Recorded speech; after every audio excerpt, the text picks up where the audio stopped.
Agency is warning people against cooking starchy foods at high temperatures for long periods. It's trying to raise awareness of acrylamide, a chemical which forms in some foods when they're cooked in temperatures hotter than 120 degrees Celsius. And of course, in order to crisp up the potatoes, you might be putting them into the oven at 220 degrees No, you Celsius. parboil them and you shake the pan and dry them off, then you put them in the oven. And that's even worse, apparently, because it raises the surface area of the potato. Oh, but it makes them nicer. Makes it more vulnerable to burning.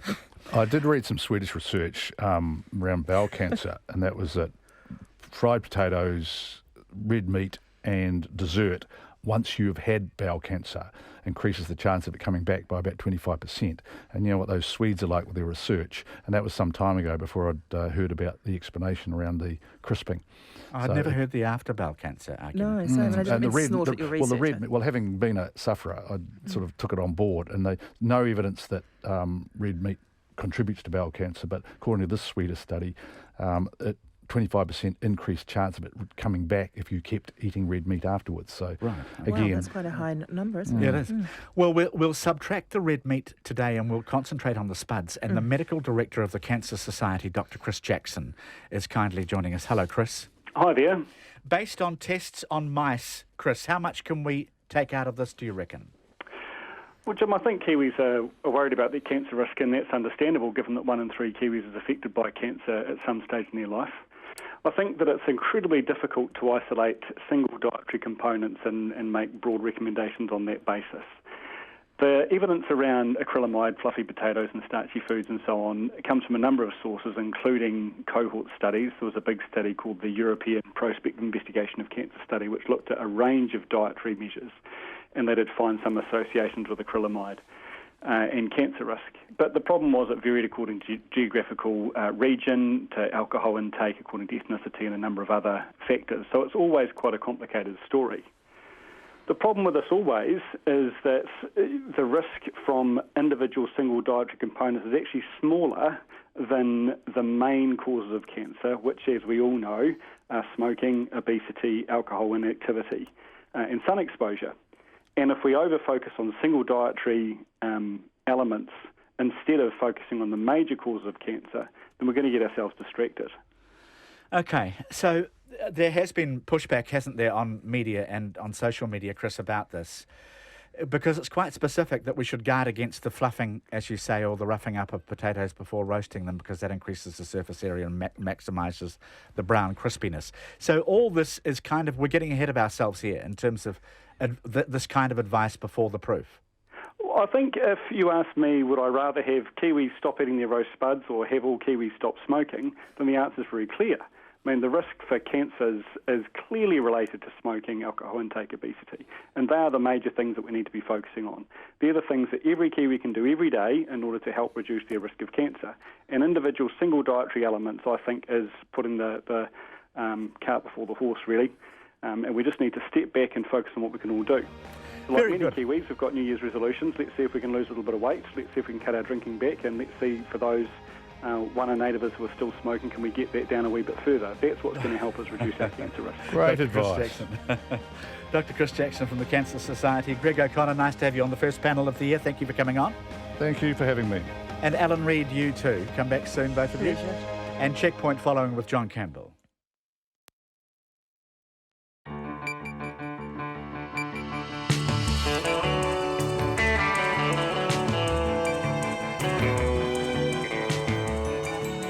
Kia ora everyone, thank you for joining us. Checkpoint is here. Happy New Year on behalf of our wonderful team. Haere mai, welcome. Tonight, lots on the program, our first program back. 2 investigations, one into holding teenagers in police cells for multiple nights. It is not, all the experts are saying, a place for them to be. Also, rodeos. We have exclusive footage of the behaviour and the treatment of animals at a rodeo recently in the north. We will show you that, we will play you that tonight and talk about what's going on. Donald Trump, pistols at dawn with the media, but is it a deliberate strategy to discredit the people most likely to scrutinise them? All that and more after Katrina in the news coming up.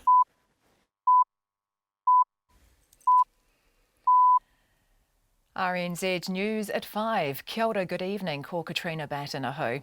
The Ministry for Primary Industries has opened an investigation into a Northland rodeo following footage that appears to show calves being given electric shocks.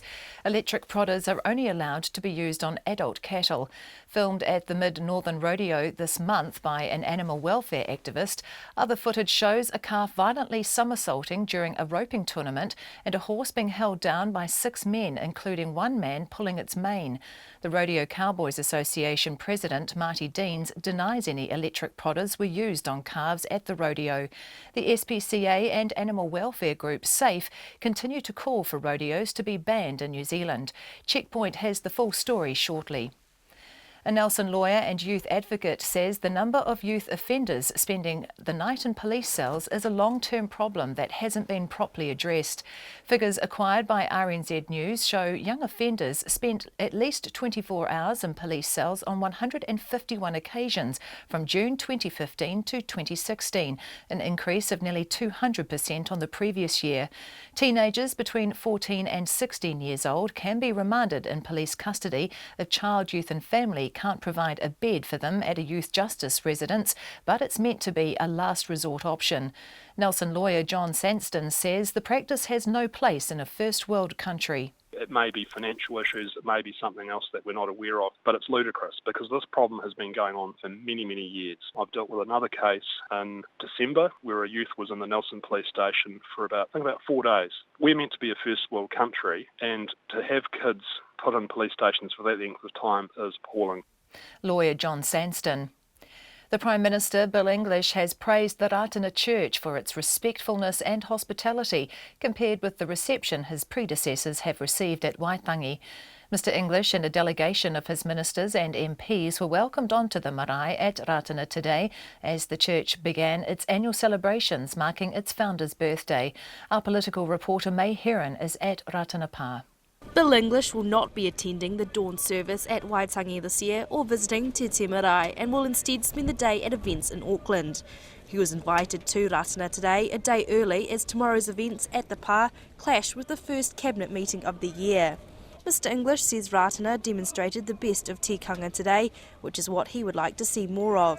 He says it's such a positive, warm and hospitable way of doing business, and it's good for New Zealanders to see that. Other political parties will be welcomed at Ratana tomorrow. Kei Ratana Pa, ko Mai Heron tēnei. A search is continuing for a man missing after a boat capsized off Otaki Beach this afternoon, killing another man. The police say the small inflatable boat overturned 150 metres off the river mouth at about 1:40, prompting a multi-agency search involving the Kapiti and Manawatu coastguards. The body of a middle-aged man has been pulled from the water. The Christchurch City Council has contributed $28 million towards a car park owned by one of the city's wealthiest men. The figures are contained in a release of official information to RNZ News and concern Philip Carter's $140 million retail complex, The Crossing. The payment has been revealed at the same time as the city considers asset sales and rate rises to meet a $1.2 billion budget shortfall brought on by the city's rebuild. The new agreement sees the council meeting half the cost of constructing the new car park and the number of spaces more than doubling. It will also be required to lease the building from Mr Carter's company for the next 50 years and continue to operate it as a car park over that period. About 500 properties are still without power in Auckland as crews work to fix faults following stormy weather over the weekend. The power cuts, which are in small pockets around the central and eastern areas, are expected to be fixed by about 8 this evening. A spokeswoman for the lines company Vector says a fault on Marsden Avenue is proving difficult, with 5 teams working through today to replace 7 power poles. She says affected areas should be back online by 8, but residents should be aware they may have to make plans for the evening. Meanwhile, in Maraetai, the earlier power cut, which cut electricity to 400 properties after a car hit a power pole, is affecting only 10 now. It's 5:04. In sport, the New Zealand pace bowler Tim Southee collected his 200th Test wicket as the Bangladesh top order collapsed on day 4 of the second cricket test in Christchurch. A short time ago, Bangladesh were on 107 for 7 in their second innings, leading by 42 runs. Southee took 2 wickets and Neil Wagner 3 as the tourists tried to play aggressively against tight bowling from the Black Caps. Earlier in the day, the New Zealand batsman Henry Nicholls fell 2 runs short of his maiden Test century as the Black Caps were dismissed for 354. The world tennis number 2, Serena Williams, has reached the quarter-finals of the Australian Open. Williams defeated her 4th-round opponent, Barbara Strykova, in straight sets.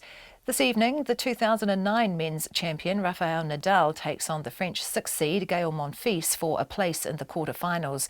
The Spaniard, who's ranked 9th in the world after an injury plagued 2016, says he'll have to be at his best to win. He's the number 6 in the world, no? So he's playing great. He had an amazing year last year, and he started the season again playing very well. So it's going to be a big match, very tough one, and I need to play my best.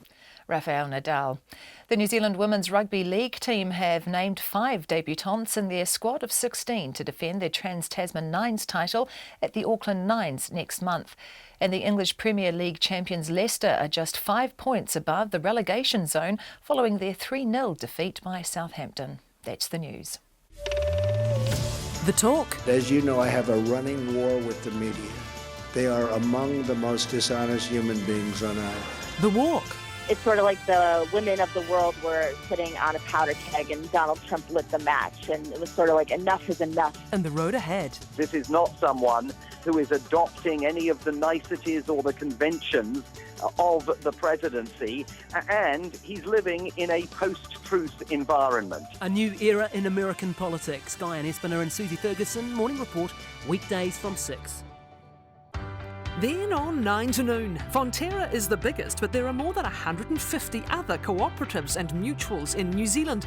Dr. Lisa Kelleher explains the importance of the co-op economy. And after 10, pioneer of commercial organic apple production, Hawke's Bay grower and businessman John Bostock. Join me, Catherine Ryan, on 9 to noon after Morning Report on RNZ National. Met service weather through to midnight tomorrow for all of the North Island except Gisborne to Wairarapa. Isolated showers clearing by evening, fine tomorrow apart from some cloudy periods in the west. Gisborne to Wairarapa, also Marlborough, cloudy with showers, some possibly heavy and thundery from Hawke's Bay northwards, clearing tonight, fine tomorrow. For Nelson and Canterbury, fine with high cloud developing tomorrow. Bulla to Fiordland, showers about Bulla and Fiordland spreading to Westland for a time overnight. Rain with heavy falls developing in Fiordland tomorrow afternoon and spreading north later. Otago and Southland, cloudy periods with isolated showers about Southland, clearing this evening. High cloud developing tomorrow with a few spots of rain during the afternoon and evening. And the Chatham Islands, isolated showers clearing overnight. Fine tomorrow. It's 5:08 and you're listening to Checkpoint.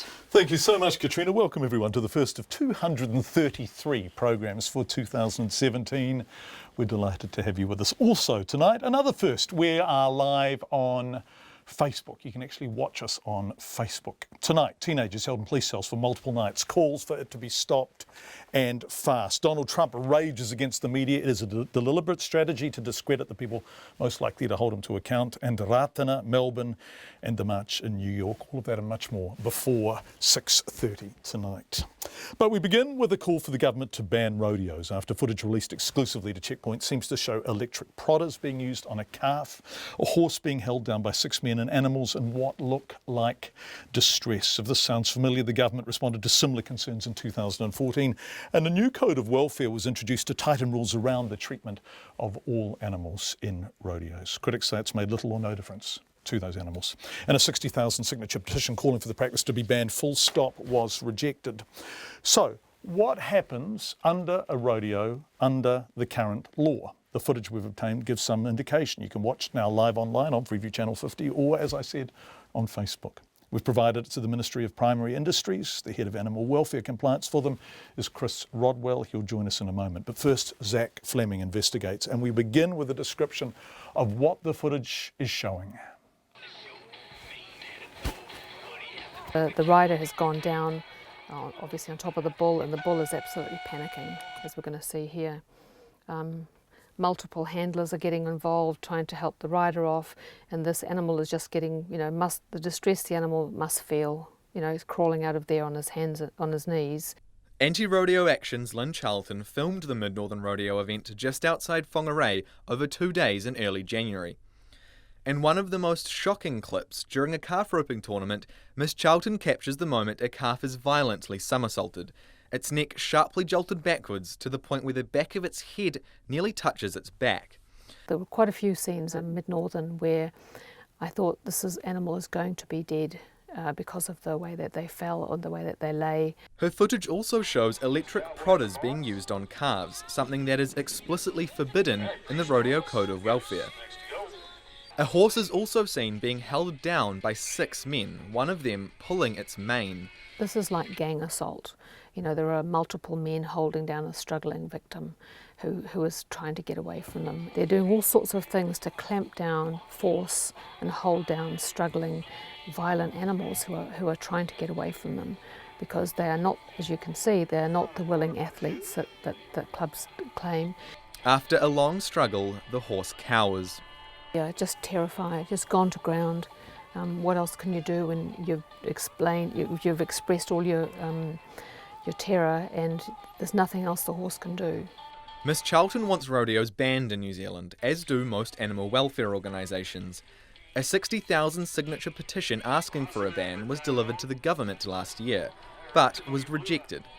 The Ministry for Primary Industries and the National Animal Welfare Advisory Committee said they were satisfied the Rodeo Code of Welfare was sufficient, and that it was being complied with. But Miss Charlton says the Rodeo Code of Welfare is not good enough. No doubt whatsoever this is a breach of the Animal Welfare Act, which states that animals must not be subjected to unnecessary or unreasonable pain or distress. They are subjected to this, as any reasonable person can see, and they're subjected to it for entertainment. Rodeo Cowboys Association President Marty Deans denies any electric prodders were used on calves at Mid-Northern. And what I can see, I do not see that animal getting an electric zap.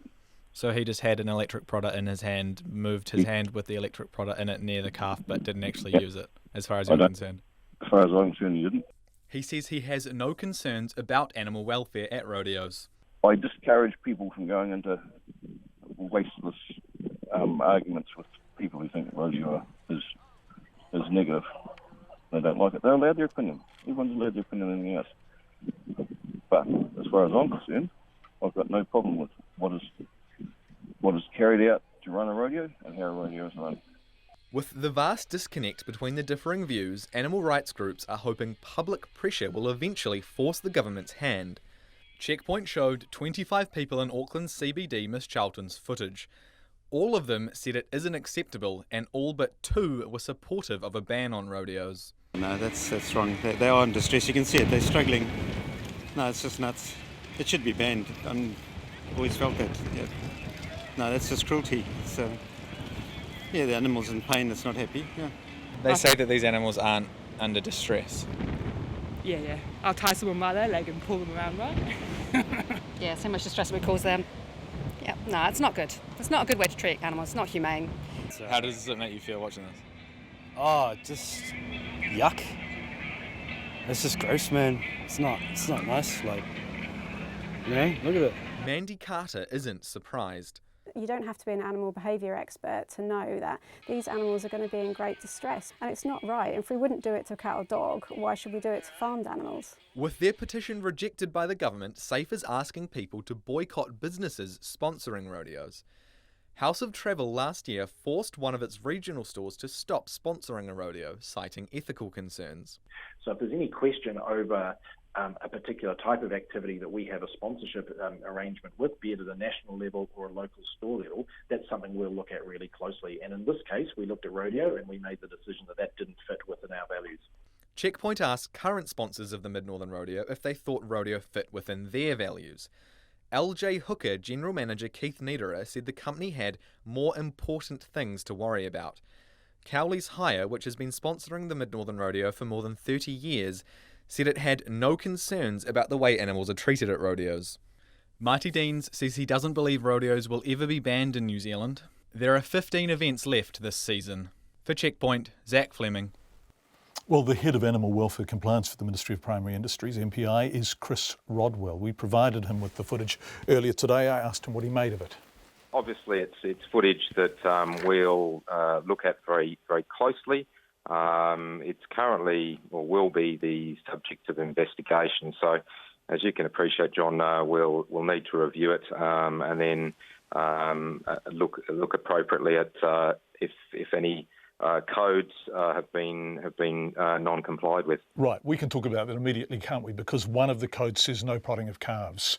Was an electric prod used on that calf? Look, John, again, it's an active investigation, as you can appreciate. Wait, sorry, Chris, forgive me, but when did it become active? Because we provided you with this footage today. So, boy, the active has been very recent, hasn't it? Yes, that's true. We've seen. I've been made aware of the footage today.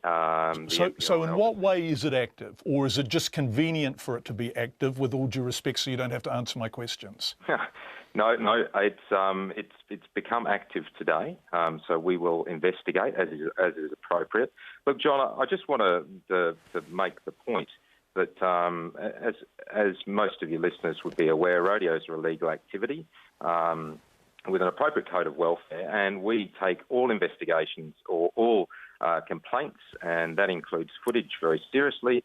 We will investigate with due rigour and in due course, and obviously if there has been any non-compliances with the code, then we will look at what we need to do. So if a calf has been prodded with an electric prodder, that would clearly and explicitly and quite simply be in non-compliance with the code, wouldn't it? You're absolutely correct. And if that's the case, would you look to prosecute? Because 2 summers ago there were 8 formal complaints after the introduction of the code. So people used the code to make complaints, and there were no prosecutions whatsoever. Yeah, John, it's the code itself, and this is where it gets down to the tools that we have as a regulator to enforce not only the Animal Welfare Act, but obviously the appropriate codes of welfare. The codes of welfare are very difficult to enforce. So we are left at the moment with the Primary Act, which means that... Are you unhappy about that? I mean, are you going on national radio and saying we're unhappy about the fact that these codes are difficult to enforce? Would you like them to be easier to enforce? What I'm saying is that we will be developing, and this will be part of the way that we can make the codes and the Primary Act, or have another tool to be able to enforce, which is that we are developing some regulations, and as you're aware, codes are minimum standards. New regulations. So wait a sec, this is over. So are you unhappy with what was changed in 2014? Do you not think that went far enough? And are you concerned about what, on the face of it, to me, and I have never attended a rodeo, looks like the sort of behaviour that is distressing those animals, and the sort of behaviour that is clearly and obviously in breach of the code? We work very closely with all parties, John, and we obviously are the regulators, so we need to take a very measured approach. And what you'll find is that there'll be some regulations in development which will allow us to have extra teeth in terms of enforcement. Extra teeth in terms of enforcement coming up, and an investigation underway. That was Chris Rodwell, the head of animal welfare compliance for the Ministry of Primary Industries, MPI. We'll have more on this and speak with the SPCA after 6 o'clock, and obviously we will keep an eye on how that investigation goes. We just have got a media release. Water rescue underway in Waifakaiho River. Police search and rescue and ambulance responding to reports that a person has been swept away at the Waifakaiho River. Police were notified at 4:40 that a person walking across the river was swept away. This release has just come in from the Police Media Centre. We have no further information than that. We're making calls on it now, and we will let you know the moment we have more from Taranaki about what is going on there. Let's go to Washington now. You are with Checkpoint, by the way, and it's 5:19. Washington, where honeymoon period be damned. Basically, the 2-day-old presidency of Donald Trump is already defined by deep division. The White House is vowing to fight the news media tooth and nail over what the new administration sees as unfair attacks on President Trump. And it's not policy or personnel that's triggered this. It's crowd size. Mr. Trump and his officials are adamant that more people attended his inauguration than the media has been saying. This despite a wealth of photographic evidence that the inauguration crowd was significantly smaller than for Barack Obama in 2009. Does any of that matter, or is it indicative of more important things that really do matter? We're going to look at that in some depth tonight. Here's the BBC's John Campbell to begin with. The weightiest issues on the planet were discussed at Donald Trump's inaugural address. But what the president is in a white rage about are suggestions that the crowds for him weren't as big as they were for Barack Obama 8 years ago, even though the evidence is incontrovertible, as photos taken 45 minutes before the inauguration started make plain. There's about another 220,000. But last night, journalists were summoned to the most extraordinary White House briefing to be told they were lying. This was the largest audience to ever witness an inauguration, period. This kind of dishonesty in the media, the challenging that bringing about our nation together is making it more difficult. There's been a lot of talk in the media about the responsibility to hold Donald Trump accountable. And I'm here to tell you that it goes two ways. We're going to hold the press accountable as well. No questions were allowed. I will see you on Monday. Earlier in the day from Donald Trump on a visit to CIA headquarters, a similar attack, though this time the target different. As you know, I have a running war with the media. They are among the most dishonest human beings on earth. And they sort of made it sound like I had a feud with the intelligence community. But hang on a minute. How do you reconcile the suggestion that it's all got up by the journalists when he tweeted 11 days ago? He accused the intelligence services of leaking material against him and suggested their behaviour made it seem as though we were living in Nazi Germany. And today, key lieutenants were intensifying their attacks. There's an obsession by the media to delegitimize this president, and we are not going to sit around and let it happen. Our press secretary gave alternative facts to that. Look, alternative facts are not facts. They're falsehoods. Part of this maybe can be put down to Donald Trump's obsession with the size of his crowd, but there is deliberate strategy here too. It seems the White House wants to undermine the conventional media so that Donald Trump is able to present his own version of reality through Twitter and Facebook without any mediation, and say to the public, who do you believe, me or the establishment media? And while this battle plays itself out, the satirists are making hay. This is their take on what Vladimir Putin makes of it all. I'm glad to see so many people showed up to your inauguration. Oh, wait, that's the Women's March. Here is inauguration. That's the Saturday Night Live version of a topless Vladimir Putin, ending that report from John Campbell in Washington. Later on Checkpoint, I'll speak to the AP White House correspondent who covered Sean Spicer's extraordinary media briefing. What did he make of it all? And is this a deliberate strategy to make fact endangered and discredit the media by portraying them as partisan? That is coming up on Checkpoint. But we turn now to a situation the Children's Commissioner and former Chief Youth Court Judge Andrew Beecroft says simply must stop. Andrew Beecroft in a moment, but first this Checkpoint investigation by Emile Donovan. We're talking about holding teenage offenders in police cells, not for a few hours or for a night, but for up to 5 nights. It's a practice that directly contravenes UN guidelines on the rights of children, and it happens routinely in New Zealand. The issue, a shortage of beds elsewhere. There simply aren't enough child, youth and family residences to cope. Current Chief Youth Court Judge John Walker says that's unacceptable, as the cells are unfit for adults, let alone children. Emile Donovan with the situation, the numbers and the cost. Christchurch lawyer and youth advocate Elizabeth Bulger isn't happy with what she sees as a broken system. Well, the most recent example I have is of a young man who is just 16 who was arrested for an aggravated robbery. The court was told that there were no secure beds available nationwide. It took 5 nights in the police cells before he finally was admitted into Te Punawai, the youth justice residence at Rolleston.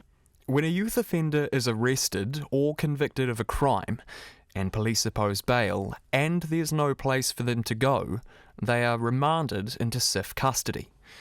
They're meant to go to one of the country's 4 youth justice residences, which together provide 130 beds for youth offenders.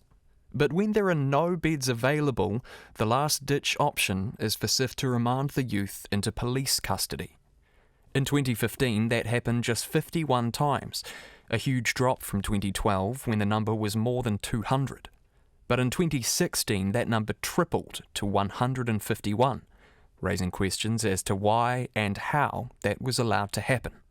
John Sandston is a lawyer and youth advocate in Nelson who, also, is all too familiar with this situation. This is not a new problem. It may be financial issues, it may be something else that we're not aware of, but it's ludicrous because this problem has been going on for many, many years. I've dealt with another case in December where a youth was in the Nelson police station for about 4 days. We're meant to be a first world country, and to have kids put in police stations for that length of time is appalling. Judge John Walker is New Zealand's chief youth court judge. He says conditions in the cells are unfit for adults, let alone children. They are everything that you can imagine, people banging on cell walls, kicking doors incessantly, yelling, screaming, profanities, particularly over a weekend or a busy night, a lot of yelling. It's not appropriate for young people to be in that environment. 3 of the 4 youth justice residences are in the North Island, with just one, Te Punawai in Rolleston, in the south. In 2015, Te Punawai cut 10 beds from its facility, citing a lack of demand. But since then, the number of nights youths spent in police cells in the South Island has more than tripled, from 18 to 62. Judge Walker says that's not good enough. 3, 4, 5 days of a young person in police cells does happen. In fact, I know from a report I received that over the Christmas period that happened, where a young person was in police cells for 5 consecutive nights. It's unacceptable. One night is bad enough, more than one night is unacceptable. New Zealand's practice of detaining youths in police cells is a direct contravention of the United Nations Convention on the Rights of the Child and has been criticised in several UN reports. But the most recent increase indicates steps to address it are falling short. SIF declined to be interviewed for this story, but in a statement, it acknowledged holding youths in police cells was not ideal. We are aware of the judge's concerns about placing young people in cells. Every effort is made to avoid this situation. One issue which is impacting bed availability is the heavy use of youth justice residences for young people who are remanded in custody. We are working with police, the courts and the community to find suitable alternatives to remands in custody. SIF will only be around for a few more months, as the newly established Ministry for Vulnerable Children will take over from April. However, thousands more youth offenders will enter the system in 2019 when the youth offending age is raised to include 17-year-olds. Judge Walker says other options need to be considered, such as community bail, where youth can be bailed to a marae or state-owned houses run by families who support them. But others say the only way forward is a law change, removing the ability for SIF to pass youths into police custody once and for all. For Checkpoint, ko Emile Donovan tēnei. Well, the Children's Commissioner, Andrew Beecroft, is of course a former Principal Youth Court judge, and he says it is time to abolish the practice of putting children in police cells, almost full stop. And it will have to be legislated for that to happen because the discussions have been ineffectually progressing for many years. Well, we've drifted through 26 years of totally unacceptable practice and probably a legal provision that's caused a problem, and maybe the time has now come to change that. Let's just be clear about 2 things. The kids we're talking about are alleged to have committed some very serious offences, and for the community's protection and sometimes theirs, they need to be kept in controlled and secure environments. What we're really saying is, prior to court, if there's a serious offence in rural New Zealand, it may need to be a police station for a night. The real concern is that the law allows for the youth court and indeed provides for the youth court to keep young people in police cells after first court appearance if the SIF's residences are all full. So the real question is, A, is it good to have kids in police cells as a result of court order? And the answer is no. because they're bad places and psychological damage is done and there's real suicide risks? And B, are there better options? And there ought to be, and that's the question. Why are our residences full? And I guess that's been an oscillating and volatile situation for 25 years, and we could easily solve it. Yeah, that's a long time for oscillating and volatile, isn't it? A quarter of a century. Yeah. So you say, quote, we could easily solve it. How? By having more community-based facilities, because too many kids are going into residences, and this is SIF's decision, not a judge decision. A judge says they need to be in SIF's custody, but there's a whole suite of options that have eroded over the years. There are many community homes up and down the country that we used to have that are gone.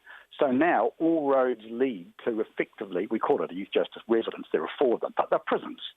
So all roads lead to those 4 youth prisons, and when they're full, police cells are the overflow, and it's all too easy, which is why I say now perhaps the time has come to say let's remove the option in law for youth courts to use police cells, and that perhaps will, in the only way that we can predict and the only way we know will happen, that will cause SIFs to build other resources. Absolutely. You said perhaps twice there. Can I pin you down on that? Is it time for that to happen? Yes. I'm being polite early in the new year, John. Okay, good. That's good. Well, the world needs more of that, so that's a good start, and we congratulate you for it. But, okay, can you be explicit? Let's be blunt. The time has come for us to grasp the nettle, remove the option once and for all, and to say to Child, Youth and Family Services at now is use our community-based resources. Of course, there are issues about do we remand too many kids in custody? We can look at all of that, but in the end, we've seen an erosion of good community-based facilities. Everyone in the system knows that. So everyone, too many young people, get put in youth justice residences, which are lock and key. And as I say, the pressure is on those, then police cells are the overflow. If you remove the police cell option, which I advocate now, that would force us to do better with community-based options. And does the police cell option have to be removed in law? Full stop. There are no circumstances other than overnight in rural communities in which that is acceptable. After first court appearance, the police cell option has to be removed for the youth court. The law will still allow for less than 24-hour custody if kids are being moved around the country. That's probably in a long, geographically skinny country like New Zealand inevitable. But what we're really saying is get rid of the option for the court and put the pressure on the government department to provide better resources. Otherwise, we will have prolonged use, 4 or 5 nights of kids in police cells. Adults rarely have that experience. They're not built for kids. Poor sanitation, poor visitation, pretty average food, no disrespect to McDonald's and the like, but it's that sort of food. And on top of that, we know it does psychological damage. We know the suicide risks are high. Police don't want it. The United Nations have criticised us for it time and time again. For some reason, we just haven't moved on the situation. We sort of had it under control 2009 to about 2014, but it's reared its head again. And that's why I say until we remove the options for the court, until we force ourselves to look at community-based options, we're never going to solve it. Andrew Beecroft, a Children's Commissioner, former Youth Court Judge. We will keep looking at this story.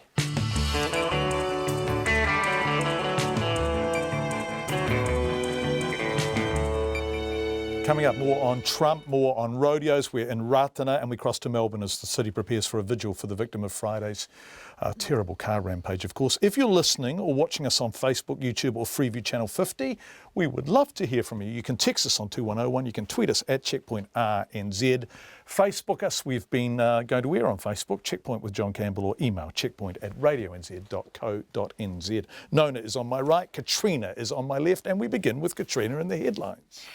The Ministry for Primary Industries is investigating a Northland rodeo after footage showed calves apparently being given electric shocks. Electric prodders may only be used on adult cattle. An animal welfare activist filmed the footage at the Mid-Northern Rodeo this month. The Rodeo Cowboys Association denies electric prodders were used on any calves at the rodeo. A Nelson lawyer says the number of youth offenders spending the night in police cells is a long-term problem.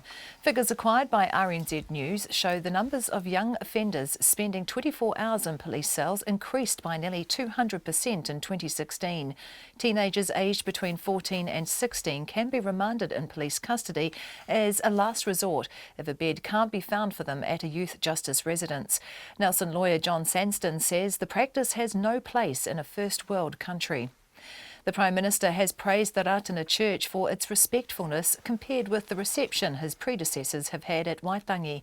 Bill English was welcomed onto the marae at Ratana today as the church began its annual celebrations. He said Ratana demonstrated the best of tikanga today, which he'd like to see more of. A man's body has been recovered from the sea and a search is continuing for a man missing after a boat capsized off Otaki Beach this afternoon. The police say the inflatable boat overturned 150 metres off the river mouth. And emergency workers are searching for a person missing in the Waifakaiho River in New Plymouth. The police were told in the past hour that a person walking across the river had been swept away. Residents of the upper Dietary Valley will be able to drive out of the area tomorrow, 9 weeks after a quake slip cut access. 9 families in the valley have been relying on helicopter supply drops since the Kaikoura earthquake last November. A vigil will be held in Melbourne this evening for victims of last Friday's tragedy when a car driver deliberately hit pedestrians in central Melbourne, killing 5 of them and injuring scores of others. The vigil will be held at Federation Square in the central city. Those are the headlines. I'll be back at 6. Katrina, you ended with that vigil. We've got Nona standing by to do business news, but actually we have the Deputy Lord Mayor of Melbourne, Aaron Wood, on the phone from, just prior to the vigil. Deputy Lord Mayor Aaron Wood, are you there?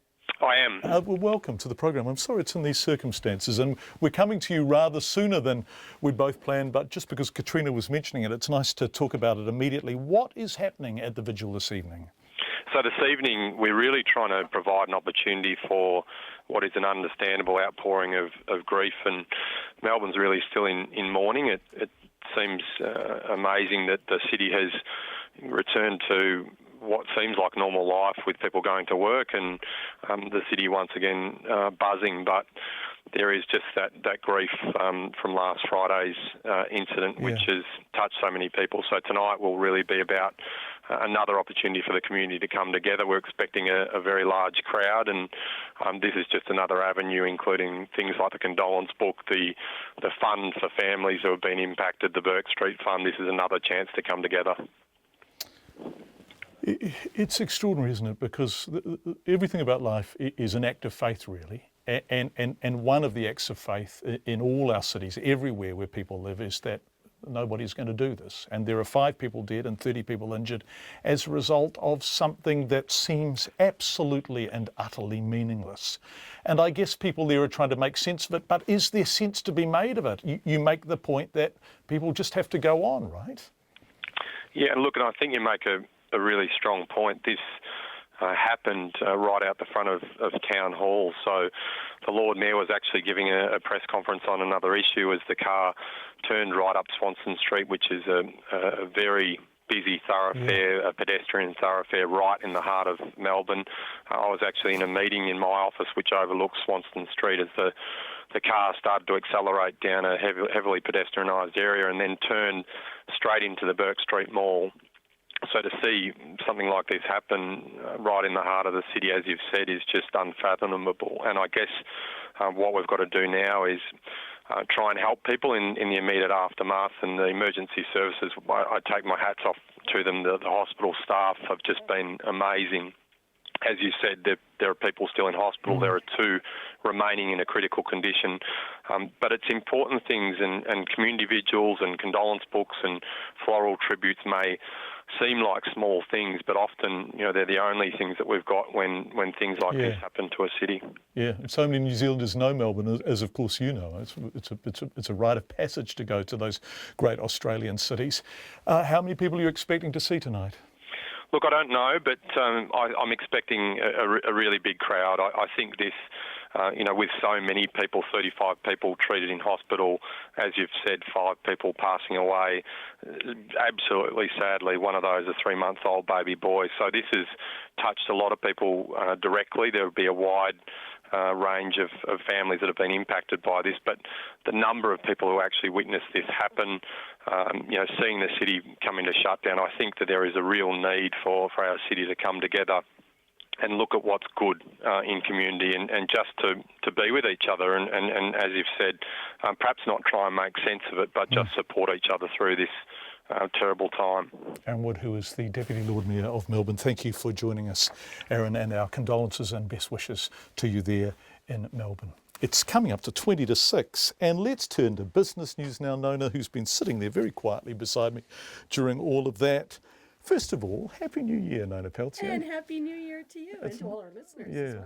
Nice to see you, Nona. Did you have a good break? I did. Yes. I went. Where'd you go, Nona? Tell us where you went. I went far. I went to Canada. I went to Cuba. And of course, your accent is North American, and it's Canadian North American, isn't it? That's right. Yeah, but probably a point you really want to make at the moment. Well, it was impressive in Cuba, I can tell you. Yeah, there weren't a lot of Americans there, no. Well, look, it's lovely to have you back with us. Let's talk some business news now. Honey production, we're talking about tonight. Of course, this should be peak season time, right? But the weather is crap. It's no good, and it's been really one of New Zealand's largest honey producers, Comvita, put out a notice to the market today that they're going to make a loss because of the honey production. It's really poor, and so the first half loss is on the cards, and that swings over from a profit the year earlier. So it's not great. And that's a direct result of weather. Yes, and so our rules team has been talking to some aperists, and for sure it's mostly the wind that's causing the problem. Not just the wind, but the cold and wet on the west coast, and then in the Hawke's Bay it's dry and hot, but a wind both. In both situations, yeah. So it's really hit the production, and so we're going to see some shortages, I guess. Okay, which means more cost, right? Yeah, so Comvita's share price fell 17%. That's $1.33 down to $6.50. Wow. So that's quite a big old drop. Yeah, that's a big old drop. Right. On the other side, we had Abana Healthcare. They're doing well. They're acquired some more dental. They're the Lumino, the dentist people. Yep. Okay. So yeah, they're doing well. They're going to meet their profit forecasts. $10.2 million, I believe, for the full year. So that's ending in May. Very good news for them. They've been at the same time battling a takeover bid, a partial takeover bid. We've talked about this before, haven't we? Yeah, and it's not great, but they run up $700,000 in costs, and they're allowed to recover those costs from the bidder for the company. And in this case, they say that the bidder hasn't paid any of the costs so far, even though they've asked for it. So guess what they're doing? They're holding on to the dividend, 16 cents a share dividend. That works out to $500,000. Yeah, they're not going to give it to the shareholder. They're hanging on to it. They're going to apply that to the costs. So we checked it out with NZX and the listing rules and the takeover panel, and guess what? There's nothing stopping them from doing that. Wait a sec. So they're just holding it over. They're just holding back the dividend from the shareholders who made the bid. Okay, so not ordinary shareholders, not other shareholders. The ones who are making the bid for the partial takeover, they want 31% of the company. They own about 20. Yeah. So the 20% of the dividend that is due to them. That's right. They're not getting it. Yeah. Okay. So anyways, we'll see what happens. Sounds like poetic justice to me. No, okay, so what happened on the markets? So the markets ended up. Yeah, 19 points to 7,068. That's the NZX Top 50 Index. Now, that's better than what happened in some of the other Pacific Rim countries, Australia and Japan. They're not doing so well because of Trump's decision that's Donald Trump's decision to step away from the TPPA. That's the Trans-Pacific Partnership Agreement. But the dollar, on the other hand, gained about 0.5 cent today, 72 US cents, 95.1 Australian. That's because the US dollar is not doing as well. Yeah, volatility, real volatility now in that dollar, isn't there? Thanks, Nona Peltier. Nice to have Nona back doing business. The Prime Minister has praised the Ratana Church for the way it welcomed him and his delegation compared with the reception his predecessors have received at Waitangi. Bill English and 16 MPs braved the wind and rain to attend the annual celebrations which honour the church's founder. Our political reporter, May Heron, is at Ratana and filed this report.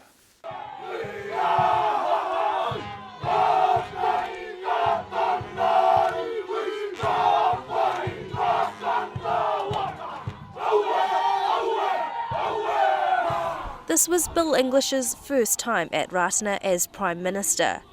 something he managed to have a joke about. I was as welcome, I think, as the leader of a failing opposition, as I hope I am today as the leader of a successful government. Speaking to the Ratana Church delegation, Mr English spoke fluently in Māori for a few minutes before saying the government needed to work better with iwi. It's you who know your whānau. It's you who know who they can trust. Government doesn't know that, can't know it, shouldn't pretend that it does. And that's rangatiratanga, and we believe in that. So we need to be better, and will be, at working with you.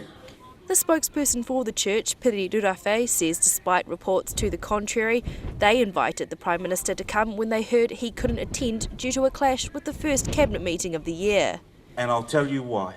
To give our people an opportunity to meet and greet the new Prime Minister of New Zealand and to listen to what you have planned for the next 12 months. The kaupapa that we always uphold on this marae is kia tau te rangi Māori. All are welcome here on this marae. Bill English stands by his decision to not attend the dawn service at Waitangi this year or visit Te Te Marae after being told he could not speak at the pōwhiri. He contrasted it with today's events. What you've seen here today, I think, is the best of tikanga. That is hospitality, respectfulness, warmth, and it's a great thing for New Zealand. Hundreds of people representing the Māori Party and the Kingitanga have also arrived this afternoon. Last year, the Māori King expressed his support for the Māori Party instead of Labour. The Ratana Church has been loyal to the Labour Party for decades, and the church's spokesperson, Piri Rurafe, expects there to be discussions about political alliances over the next few days. Labour will visit Ratana Pā tomorrow, as well as the Greens and New Zealand First. Kei Ratana Pā, mō te hōtaka o te ahi ko Meihiran tēnei. 13.5 to 6, documents released to RNZ News have shed light on the extent to which Christchurch ratepayers are being asked to prop up private enterprise in the city. They show the Christchurch City Council has contributed $28 million towards a car park owned by one of the city's wealthiest men, Philip Carter. It's part of his $140 million retail complex, The Crossing, which covers a hectare of prime central city real estate and is currently under construction. Christchurch local government reporter Conan Young joins us now from outside the Christchurch Crossing car park. Hi Conan, Happy New Year. Councils regularly invest in car parking buildings. Why is this investment so different?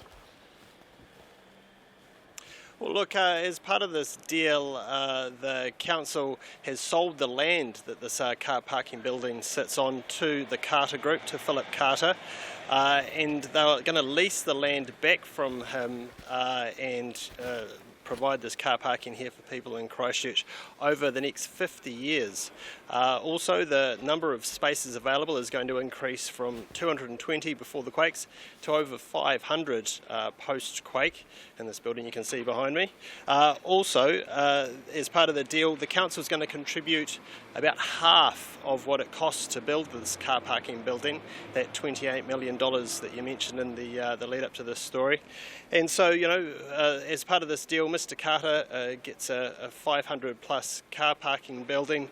He gets a guaranteed tenant for the next 50 years, so an income stream there, and plenty of space for people wanting to visit his crossing development. That seems like a hell of a good deal. That seems like a hell of a good deal, Conan. How did he negotiate this, Philip Carter negotiate this with the council?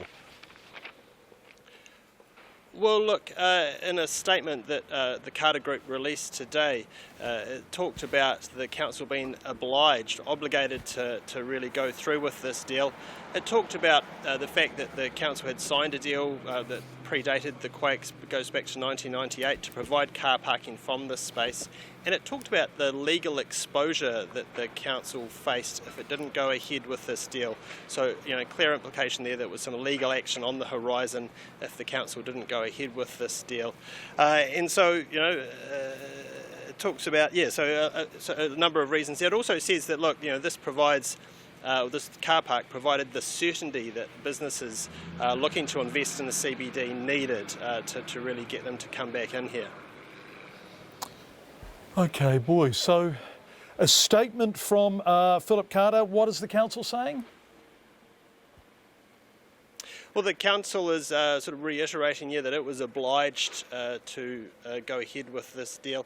It also talks about this car parking building providing a catalyst, in its words, for development in the CBD, as the Carter Group said as well. Providing investors with the confidence that they need. Okay, what are those opposed to the deal saying? Well, look, I spoke just a short time ago to Councillor Jani Johansson. He's one who voted against this deal. Remember, this deal has been kept in secret, done in secret, behind closed doors.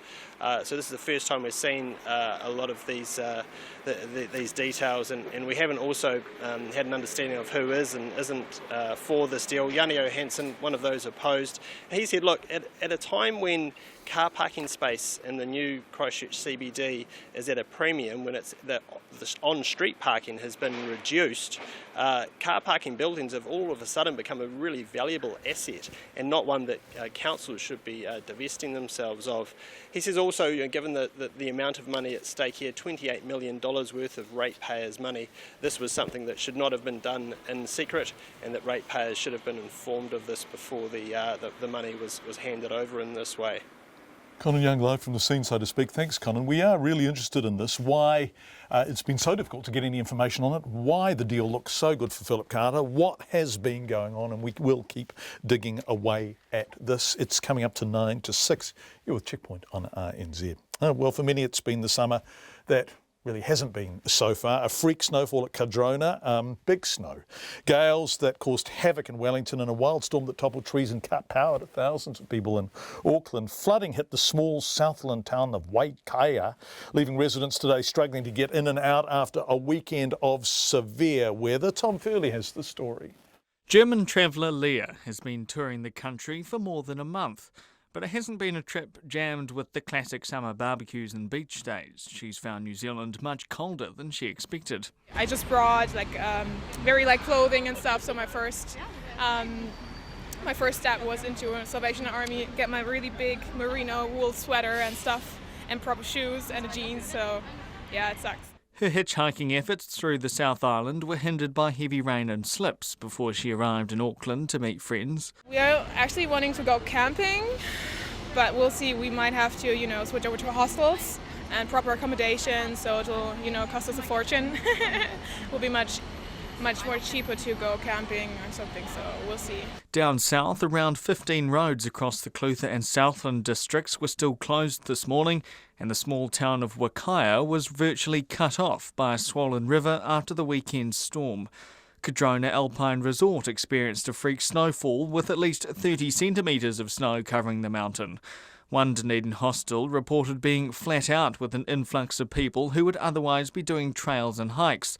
The manager of Manor House Backpackers, Carolyn Murray, says while numbers are down on last year, they've seen travellers coming in for a chance to dry off. Possibly we're picking up maybe a few campers who, want to dry out, or, especially with the rail trail, the end of it's not quite close to here, so we have had a few people on bikes. Just having a night to dry out as well.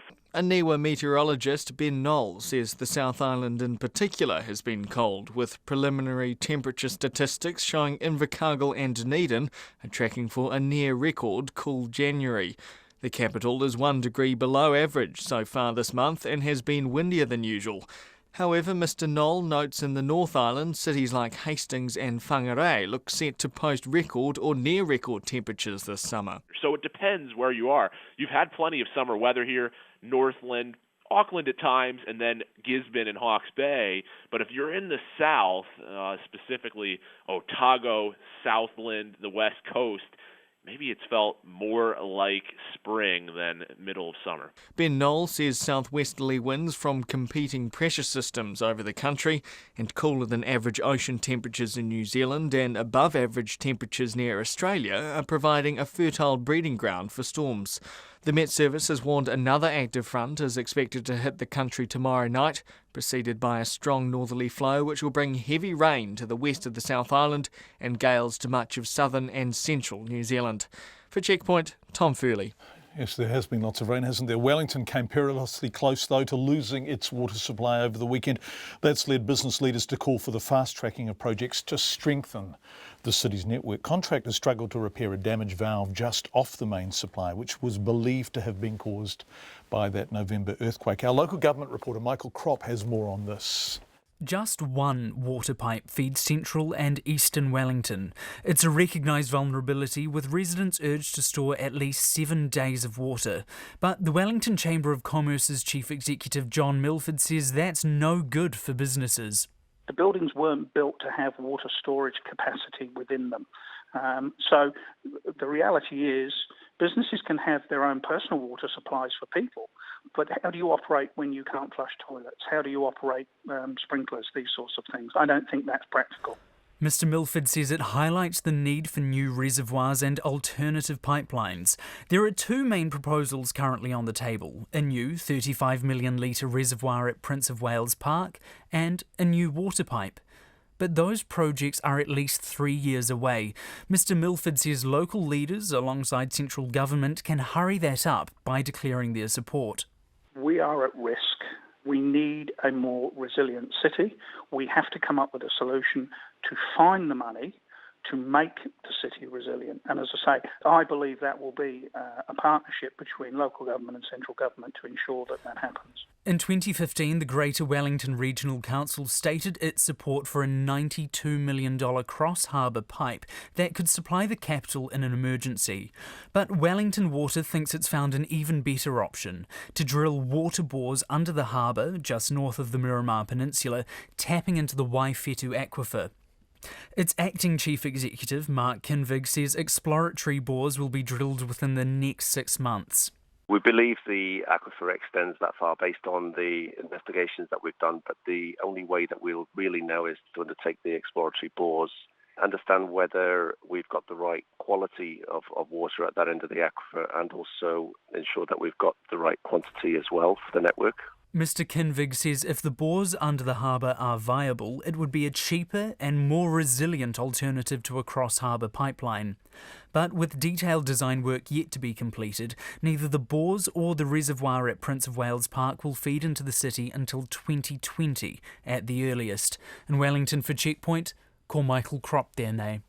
Let's go back to Christchurch from Wellington, where a popular heritage building in the Port Hills has reopened today, nearly 6 years after the earthquake forced its closure. Built in June 1917, the Sign of the Kiwi has a nearly 100-year history, 100 years in June, as very much a much-loved building in the city. Maya Burry reports locals are delighted to have it back. Nestled at the top of Christchurch's Port Hills, the Sign of the Kiwi is known for its breathtaking views across the city. The council-owned building was operating as a busy cafe and shop before the quakes caused cracking to the stone masonry walls and damaged its chimney. Janice Thornton had been running the place for little over 10 months when she was forced to close up shop, and says while the experience was devastating, it's great to finally be back. I felt really nervous early this morning because I've put my heart and soul into this, and I've waited so long for this to happen. And I never believed it would ever happen again after that fateful day 6 years ago. At the turn of the 20th century, local councillor and politician Harry L began planning and setting up a network of scenic reserves along the Port Hills, connected by the specially built Summit Road, along with rest houses for walkers to stop at. The Sign of the Kiwi is one of the 4 historical rest houses that were constructed, and it is now listed as a Category 1 heritage building. Member of the Summit Road Society and the great-granddaughter of Harry L, Paula Jameson, says she's delighted to see L's vision restored. I think for the Summit Road Senior Society and my father who started it, I was talking to him yesterday, he's 95 and very frail, but just so excited that the City Council has taken it into themselves to get these places refurbished and open again to the public. Repair work to the Sign of the Kiwi began in March last year and has cost more than $900,000. The council's heritage rebuild manager, Richie Moyle, says it was a complex job. We've reinforced the floor, ceilings, we've reinforced all the stone columns by deconstructing them, put in the stone reinforcing. So a lot of that work just to put the building back. It looks the way it was, but it's a lot tougher than it was before the earthquakes. Mr Moyle says the cost of repairs is money well spent, as the sign of the Kiwi is considered an important part of the city. I've got a number of buildings, 60 buildings around Christchurch in the program, but this is the one where I get the most feedback from the Christchurch people saying it's been sorely missed. People have been knocking on this door all the way through the rebuild saying, is it open, and is it open, and I'm really pleased to have it open today. Mr Moyle says another one of Harry L's rest houses, the sign of the Takahei, is still undergoing repairs, but it is expected to reopen later this year. In Christchurch for Checkpoint, Maya Burry. 20 seconds away from 6 o'clock. Every time you do a story about weather and you say the weather's been crap, you hear from people who say it wasn't crap where we are. And in this case, Annie, I unreservedly apologise. We need to point out explicitly and in a celebratory fashion that it has been magnificent in Northland. Go Northland. RNZ News at 6. Ngā mihi o te pō. Good evening. Ko Katrina Batanaho.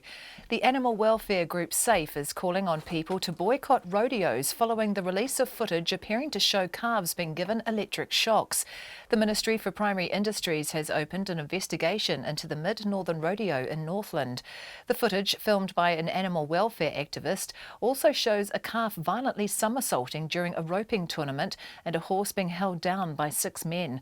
A spokesperson for SAFE, Mandy Carter, told Checkpoint future generations will one day be disgusted such animal cruelty was ever allowed to take place. You don't have to be an animal behaviour expert to know that these animals are going to be in great distress, and it's not right. If we wouldn't do it to a cat or dog, why should we do it to farmed animals? Mandy Carter of SAFE. The Rodeo Cowboys Association denies any electric prodders were used on calves at the Mid-Northern Rodeo. The Chief Youth Court judge has slammed the number of teenage offenders forced to spend the night in police cells, saying they're no place for adults to spend the night, let alone children. Figures acquired by RNZ News show youth offenders spent at least 24 hours in police cells on 151 occasions from June 2015 to 2016, an increase of nearly 200% on the previous year. Teenagers between 14 and 16 years old can be remanded in police custody if child, youth and family can't provide a bed for them at a youth justice residence, but it's meant to be a last resort option. Judge John Walker says the figures are unacceptable. 3, 4, 5 days of a young person in police cells does happen. In fact, I know from a report I received that over the Christmas period that happened, where a young person was in police cells for 5 consecutive nights. It's unacceptable. One night is bad enough, more than one night is unacceptable. Chief Youth Court Judge John Walker. The Prime Minister Bill English has praised the Ratana Church for its respectfulness and hospitality compared with the reception his predecessors have received at Waitangi. Mr English and a delegation of his ministers and MPs were welcomed onto the marae at Ratana today as the church began its annual celebrations marking its founder's birthday.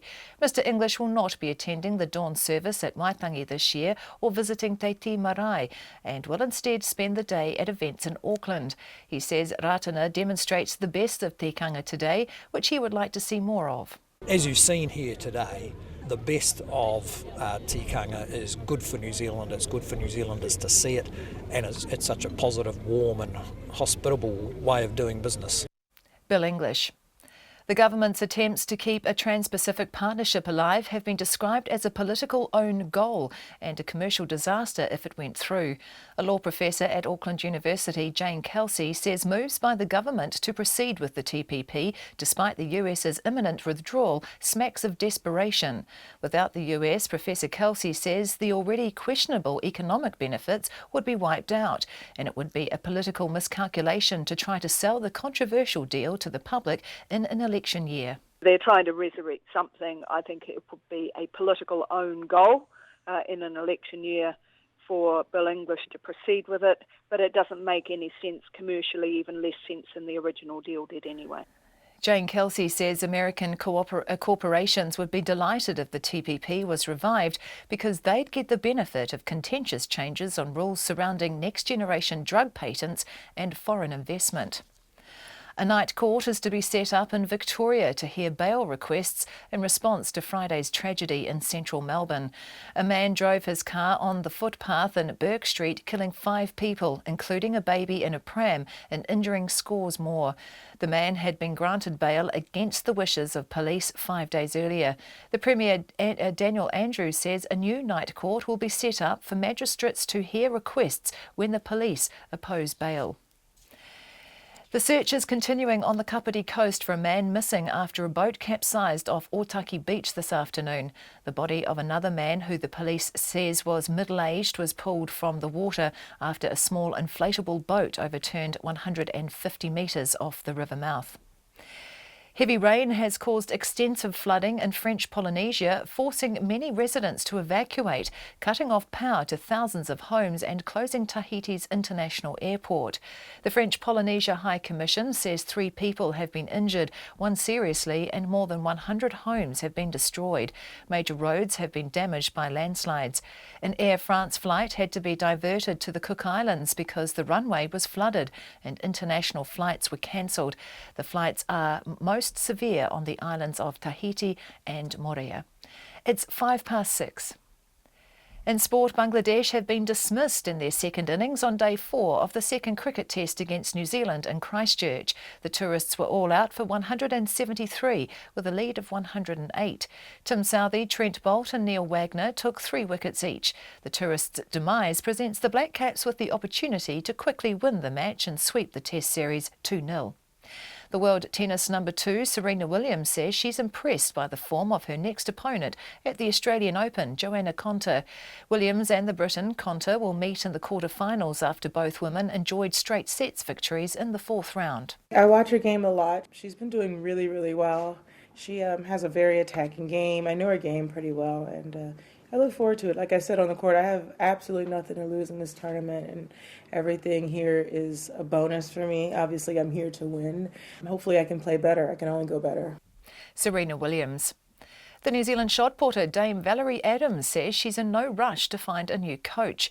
Adams' trainer of 6 years, Jean-Pierre Egger, has retired at the age of 74. Her stand-in coach, Athletics New Zealand's high performance director Scott Goodman, says Adams will look for another overseas trainer.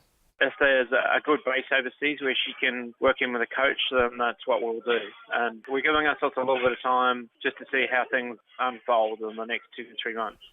The high performance director at Athletics New Zealand, Scott Goodman. That's the news. Tonight on Nights, Craig Stevens from NIWA tries to get to the bottom of the mysteries surrounding the Antarctic ice shelf, all 200 metres of it.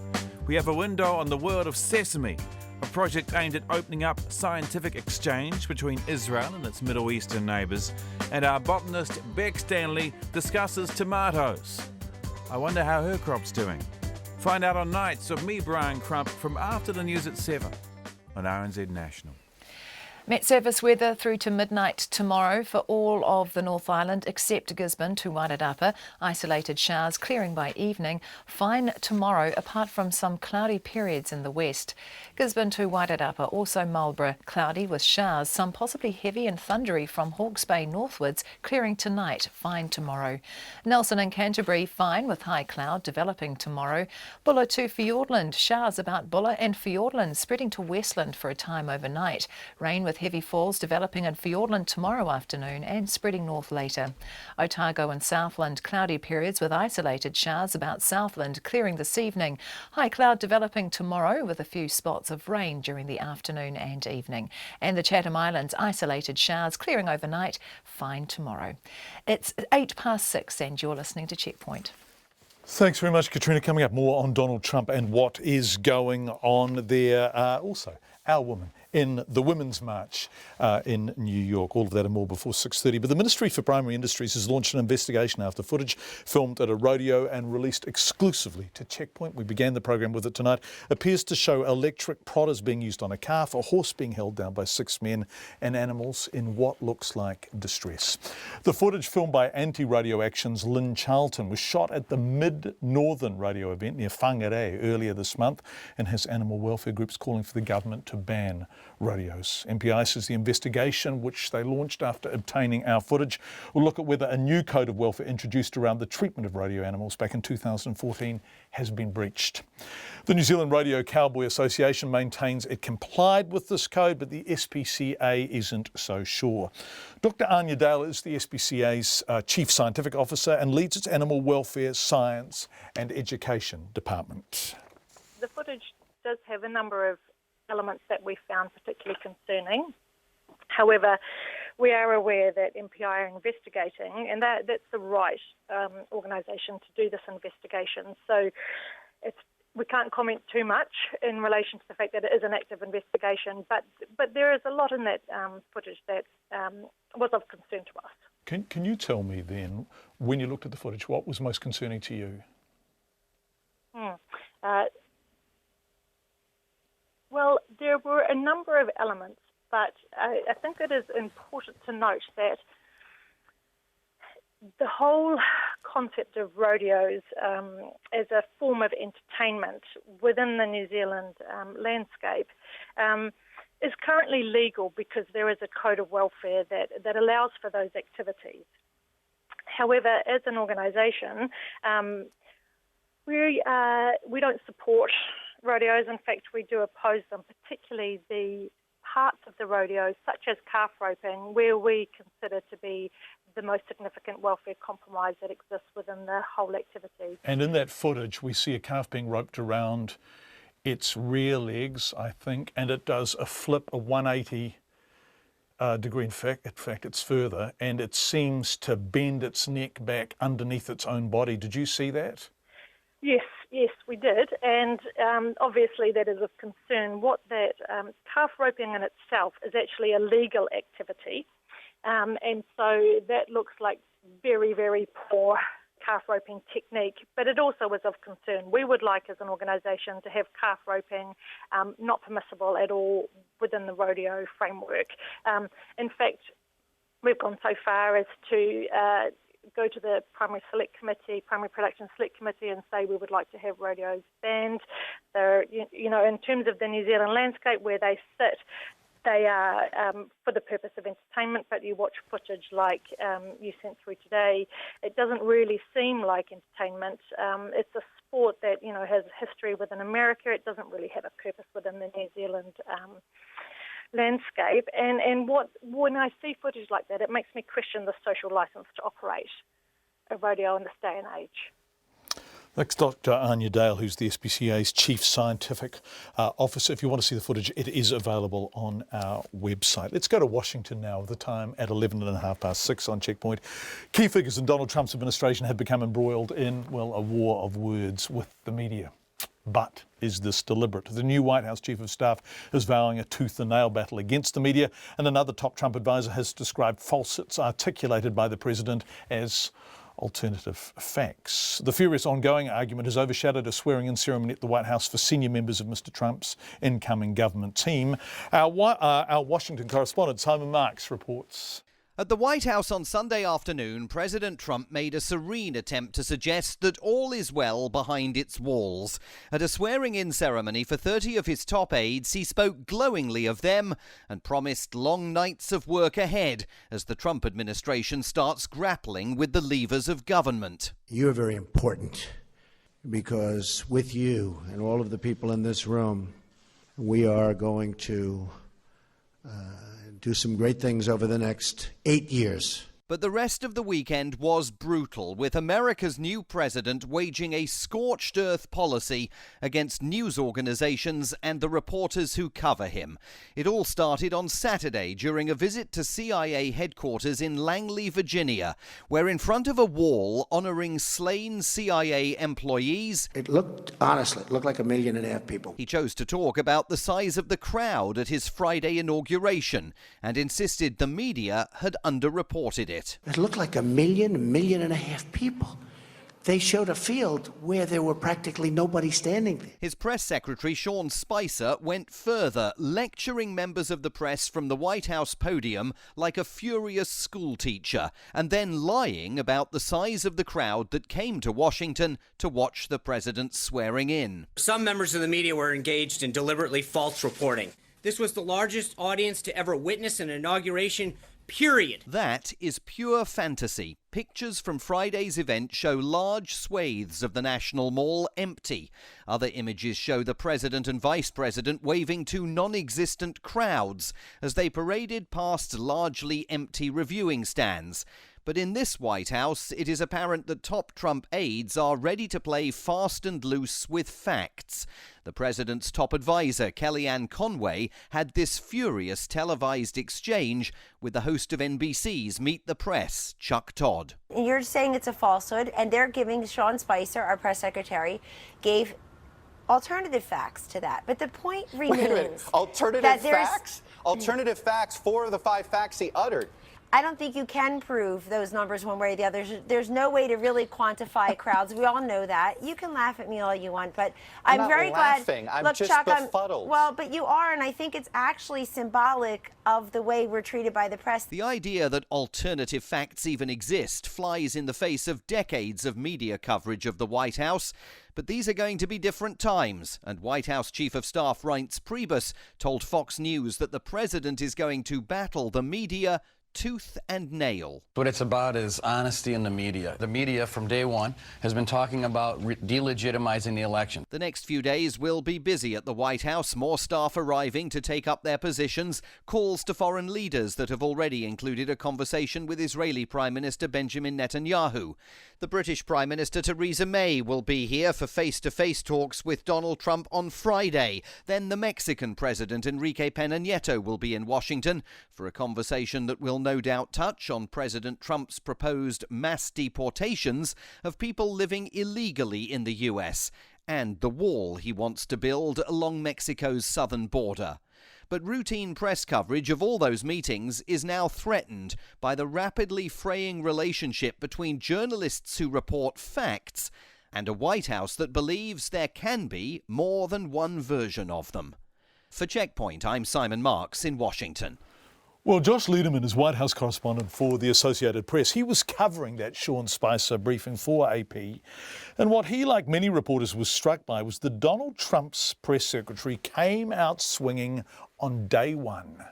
Well, you know, there tends to be a honeymoon period directly after a president is inaugurated where people, you know, are looking to build relationships and giving each other the benefit of the doubt. It's clear that that is not going to happen in this situation. The very first public appearance by the president's press secretary, Sean Spicer, was a rage against the media and a series of misstatements of falsehoods that he offered from the lectern of the White House that really set a tone that looks like it's going to be very combative, very aggressive between the two sides. So, you know, we're not expecting that the media will become irrelevant, but certainly it's going to be a very different era in the days ahead. And the people holding him to account. So if we look at the people most likely to speak truth to power in a rigorous and reasonable fashion, it's going to be AP, it's going to be BBC, it's going to be the Washington Post, the New York Times. But do people who vote Trump consume news from those organisations?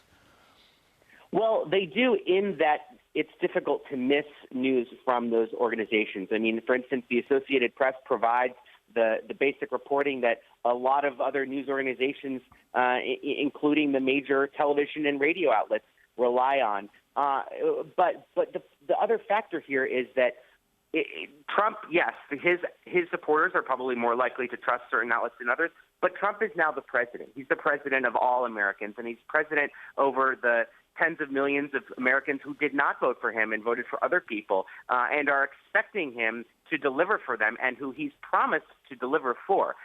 So, you know, he's going to have to, his success as a president is going to be dependent on whether he's able to meet the needs of all Americans, including people who don't support him. And a lot of those people are looking at traditional media outlets. Josh, one final question. It's fascinating to see Trump argue over numbers. Well, Sean Spicer on his behalf, although Trump's tweeted about the numbers. And clearly, they're not telling the truth. The numbers were smaller than for Obama in 2009, statement of fact. But does any of that matter? And is this a way of Trump dominating the media agenda and changing the subject from more important things? Well, it certainly is a way to change the subject, and it took a lot of attention yesterday on a day when there were millions of people protesting Trump in cities across the globe. So it's very effective from that standpoint. But, on the other hand, Trump has said he's going to use his first days in office to pursue a very aggressive agenda. He said that everything that he does as president will be to benefit the American public. So there are a lot of questions being raised now about how picking a fight with reporters over how many people really showed up at his inauguration does anything to benefit the people who supported him because they were upset about their health care or the economy or national security or any other issue that seems a little bit more substantive than crowd size. Josh Lederman from AP, who covered that Sean Spicer media conference for the Associated Press. We'll be back on Issues Trump shortly, but before that, we were in Melbourne earlier in the program talking to the Deputy Lord Mayor about the vigil that will be taking place there tonight. The Victorian Premier, Daniel Andrews, has announced a wide-ranging inquiry into the state's bail system and ordered the introduction of a magistrate's night court in response to Friday's deadly car rampage. 5 people died, including a 3-month-old baby boy, and more than 30 people were injured when a man mowed down pedestrians in Melbourne's busy Burke Street Mall. The revelations the accused killer had been granted bail just days before the attack have put the government and the police force under pressure. The ABC's Samantha Donovan reports on this. As some of the victims of Friday's attack fight for life in hospital, the Victorian Premier says it's clear changes to the bail system are needed. Sort of reform that has to be made to keep Victorians safe and the sort of change that we owe these victims and their family. The man accused of killing several pedestrians on Friday had been granted bail 5 days earlier by a volunteer bail justice. Paul Coughlin, a former Supreme Court judge and Director of Public Prosecutions, is to conduct an urgent review of Victoria's bail system. Daniel Andrews has asked him to make recommendations in just 10 weeks' time so that changes to the system can be made immediately. Nothing will be off the table. Nothing will be off limits. This will be a full examination with the provision of urgent advice, which will be provided to the government by the 3rd of April, for legislative change, for reform, for the sort of reform that has to be made to keep Victorians safe. Mr Andrews says extra magistrates are being appointed to hear out-of-hours bail applications. The community is right to expect that particularly complex matters, and particularly matters that relate to violence, particularly those matters that would be described as serious criminal matters, it is best if a magistrate with the resources of the Magistrates Court and all the resources that they bring to bear through their experience as a magistrate, we think it's an appropriate balance to strike where those more serious matters go before a court as opposed to going before a volunteer. And Daniel Andrews says a magistrate's night court will also be established. So that magistrates, rather than bail justices, will be able to hear bail applications, particularly for those serious matters, and by that, in broad terms, they'd be best defined by those matters involving violence. The work that I've referred to involves additional magistrates, additional resources. No expense will be spared to get this right. Victoria's Victims of Crime Commissioner Greg Davies has told ABC Radio Melbourne the introduction of a night court is a good move. But the whole thing would never have taken place, not one aspect of it would have taken place if he had been remanded in custody. And that's the nub. On radio station 3AW, the Premier's announcement was also welcomed by Victoria Police Chief Commissioner Graham Ashton. If that's going to happen, it needs to be as available as these bail justices, because the bail justices volunteer their time. They're getting out of bed, they're coming in the middle of the night, they're available to us to do this stuff. So whatever happens, it needs to make sure that they are available to us. Chief Commissioner Ashton again confirmed his officers had been trying to arrest the accused man since the early hours of Friday morning. Many Victorians are critical of the police.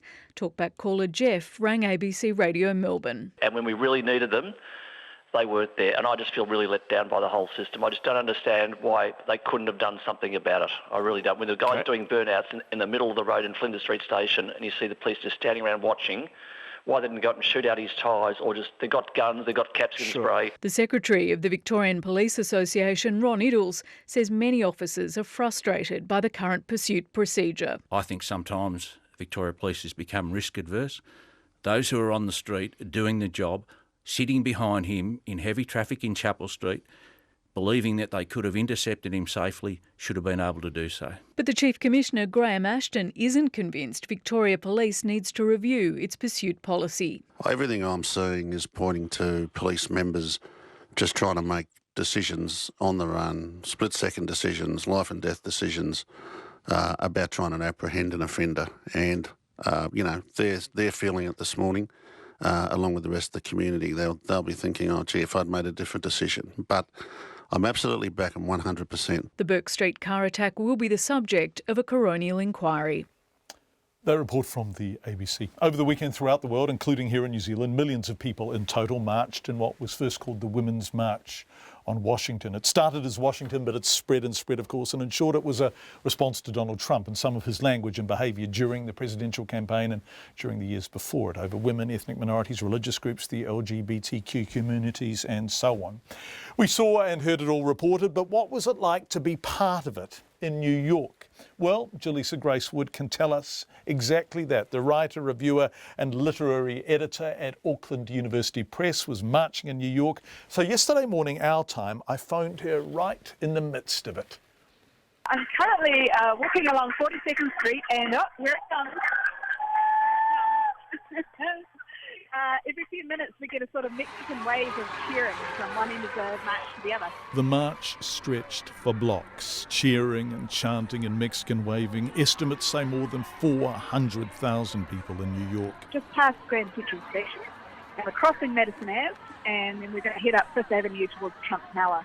And that giant snaking crowd was smaller than in Washington, D.C. In the capital, estimates suggested upwards of 500,000 turned out. An inexactitude, but rooftop footage posted on Twitter showed a sea of people, the like of which even that city has seldom seen. And that a day after a much smaller crowd was there for the new president's inauguration. Back in New York, emotions were mixed. I mean, I have to admit, when we first came up out of the railway station and just watched people for a few minutes, I burst into tears. It was just overwhelming. I couldn't identify the mood, but as you say, it was just a mixture of everything. Increasingly, it's just jubilant. You know, these people have come together. The crowd is incredibly diverse, and there's this really shared sense that we are all here together. It's polite, jubilant. It's a little bit defiant. A few not safe for work signage things out there, but it's on the whole, it's great. Who's around you? So who's standing next to you? Are there Americans next to you? Yeah, I'm surrounded by Americans. I think you guys are Americans, right? Yeah, excellent. Yes, no, there are Americans here. There's all sorts of people here. Jaleesa, can you pass? This is really cheeky, but can you pass your phone to those Americans? Would you mind? I absolutely can. Would you like to talk to the Radio in New Zealand? Sure. Oh, here we go. Here comes the American. Thanks, Jaleesa. American. Hello. Hi, American. I'm New Zealander John. How are you? What's your name? Excellent. I'm good. Thank you for calling. Oh, it's lovely to talk to you. What's your name? My name is Susan. And Susan, why are you on the march? I'm on the march because Trump does not represent us. Of course, the crowd's great problem is he doesn't, and he does. He is now American president, even in the current fact vacuum. That's incontrovertible. So what was being expressed by the people around Jaleesa Grace Wood? Deep concern about the person who's now currently representing the country at the top level, and also a reaffirmation of what it is that America really stands for most of these people. Do you want me to grab you I can grab you a young person? I'd love it. Thank you so much. Yep, here we go.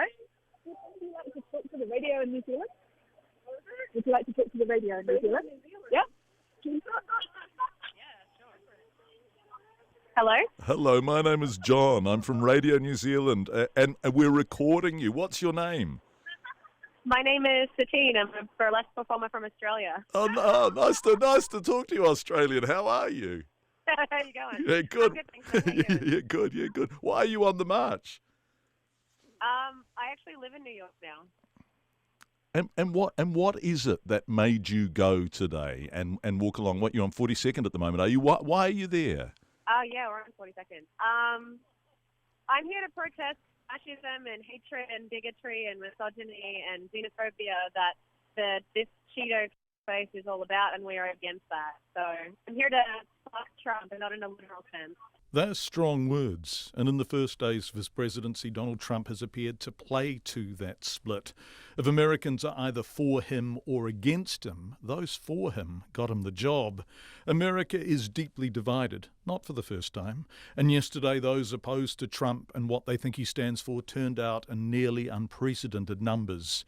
America's president is not their president, they said. One of the taxi drivers, you always talk to taxi drivers in the travels, and one of them was a chap from Nepal who'd worked with, his father had worked with Edmund Hillary, naturally, because it's a very small world. Of course. Classic. And his faith was in the civil service. So his confidence was that there are enough good people in offices around this country that they can slow things down and do the right thing. And you kind of have to hope that. And America's much, much bigger than just one person in the White House.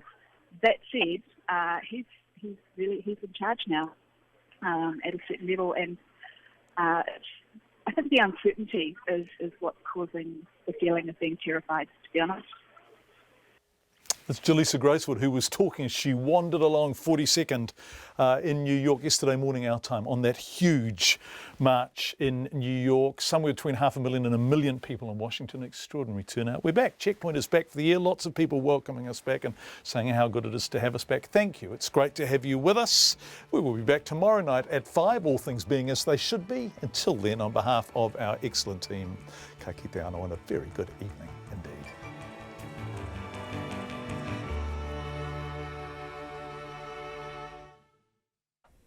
RNZ News headlines at 6:30.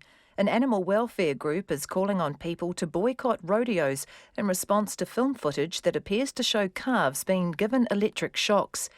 The Chief Youth Court judge has slammed the number of teenage offenders having to stay overnight in police cells. One man